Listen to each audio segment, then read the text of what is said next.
بسم اللہ الرحمن الرحیم۔ السلام علیکم ورحمۃ اللہ وبرکاتہ۔ سخاوت کیا ہے؟ سخاوت کے بہترین فائدے۔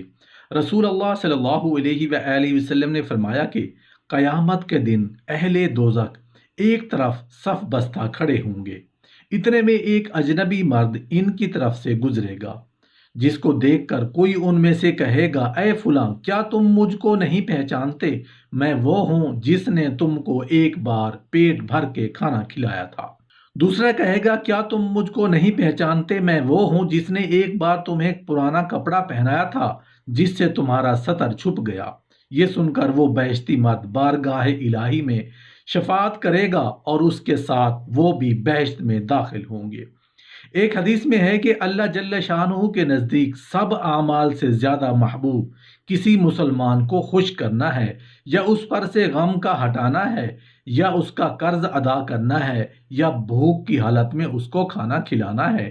ایک حدیث میں ہے کہ مغفرت کے واجب کرنے والی چیزوں میں سے کسی مسلمان کو خوشی پہنچانا ہے، اس کی بھوک کو زائل کرنا ہے، اس کی مصیبت کو ہٹانا ہے۔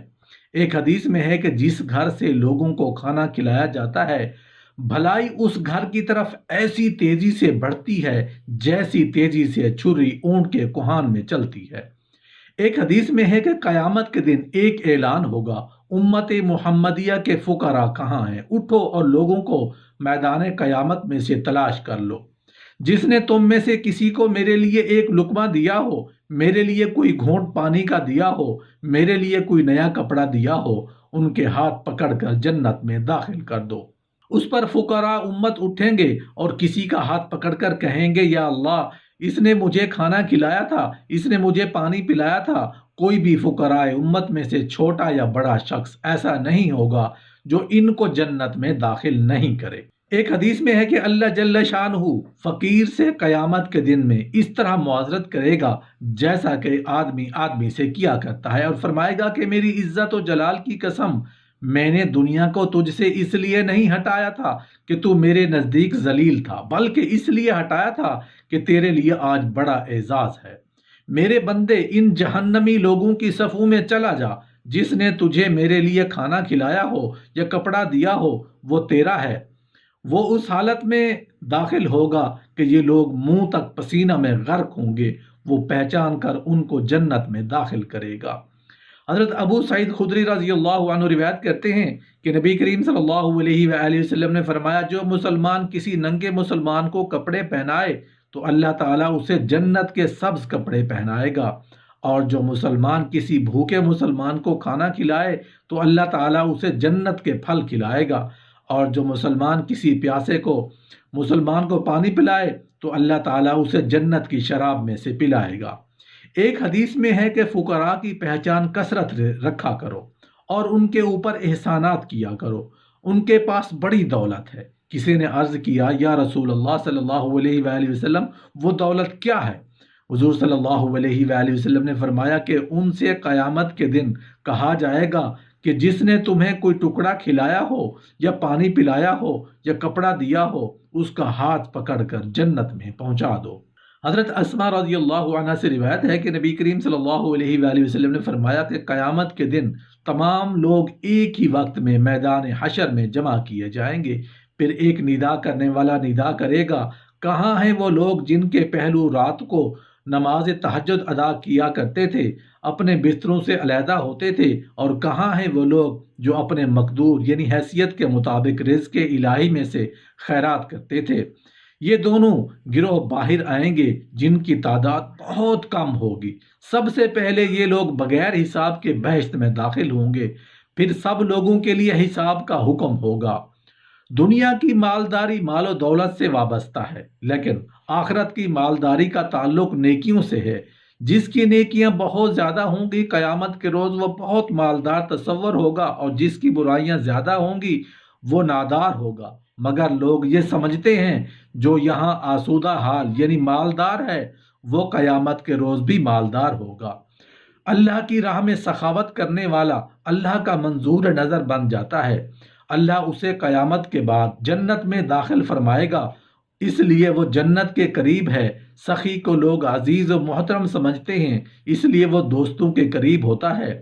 چونکہ وہ دوزخ سے بچ جائے گا اس لیے وہ آگ سے دور ہوتا ہے۔ اس کے برعکس بخیل اللہ جنت اور اس کی مخلوق سے دور ہوتا ہے، دوزخ کے قریب ہوتا ہے۔ اس کے بارے میں حدیث ہے، حضرت ابو ہریرہ رضی اللہ عنہ روایت کرتے ہیں کہ رسول اللہ صلی اللہ علیہ وآلہ وسلم نے فرمایا، سخی شخص اللہ تعالیٰ سے قریب، جنت سے قریب اور لوگوں کے قریب، اور دوزخ سے دور، جبکہ بخیل اللہ سے دور، جنت اور بندگان خدا سے دور ہے اور دوزخ سے قریب ہے، اور سخی جاہل اللہ کا عابد بخیل سے زیادہ محبوب ہے۔ حدیث شریف میں ہے کہ سخی آدمی دوزخ میں داخل نہیں ہوگا اس لیے کہ صرف جنت ہے، اور بخیل آدمی کبھی جنت میں داخل نہیں ہوگا، اس کے لیے صرف دوزخ ہے۔ جنت کو اللہ تعالیٰ نے اہل ایمان کے لیے بنایا ہے۔ جنت ایک بڑے باغ کی مانند ہے جہاں کی زندگی جاودانی ہے، جہاں مسرتیں غیر فانی ہیں، جہاں سکھ ہی سکھ ہے، تکلیف نہیں، جہاں خوشی ہے غم نہیں، جہاں لذت ہے درد نہیں، جہاں سکون ہے بے چینی نہیں، جہاں شادمانی ہے غم نہیں۔ غرض یہ کہ جنت آرام و آسائش کا بہترین مقام ہے۔ جو شخص اللہ کی راہ میں ڈبل چیز دے گا وہ جنت کے ہر دروازے سے جا سکے گا۔ اس کے بارے میں حدیث پاک یہ ہے کہ حضرت ابو ہریرہ رضی اللہ عنہ کا بیان ہے کہ نبی کریم صلی اللہ علیہ وآلہ وسلم نے فرمایا، جو راہ خدا میں ڈبل چیز خرچ کرے تو جنت کے ہر دروازے کا منتظم اسے جنت میں داخل ہونے کے لیے اپنے دروازے کی طرف بلائے گا۔ حضرت ابو بکر صدیق رضی اللہ عنہ عرض گزار ہوئے، یا رسول اللہ صلی اللہ علیہ وآلہ وسلم، پھر اس شخص کو تو کوئی خوف نہیں ہوگا؟ نبی کریم صلی اللہ علیہ وآلہ وسلم نے فرمایا، مجھے قوی امید ہے کہ تم بھی ان لوگوں میں سے ہو۔ نبی کریم صلی اللہ علیہ وآلہ وسلم نے فرمایا کہ جو شخص مجھ پر 10 مرتبہ درود بھیجے اور جو شخص اللہ کی راہ میں پوشیدہ طور پر خیرات کرے، خواہ رائی کے ایک دانہ کے برابر ہی کیوں نہ ہو، تو اس شخص کو اللہ تعالیٰ بغیر حساب کتاب کے پوشیدہ طور پر جنت میں داخل کرے گا۔ قیامت کے روز جب اللہ تعالیٰ سب لوگوں کو جمع کرے گا تو ان پر کیے ہوئے احسانات اور انعامات یاد دلائے گا۔ انسان اس کے جواب میں کہے گا کہ میں نے تیرے دیے ہوئے مال کو جمع کیا اور بڑھا کے چھوڑ آیا ہوں، مجھے واپس بھیج تاکہ میں اس مال کو واپس لے آؤں، اور اس سے کوئی جواب بھی صحیح نہیں بن پائے گا۔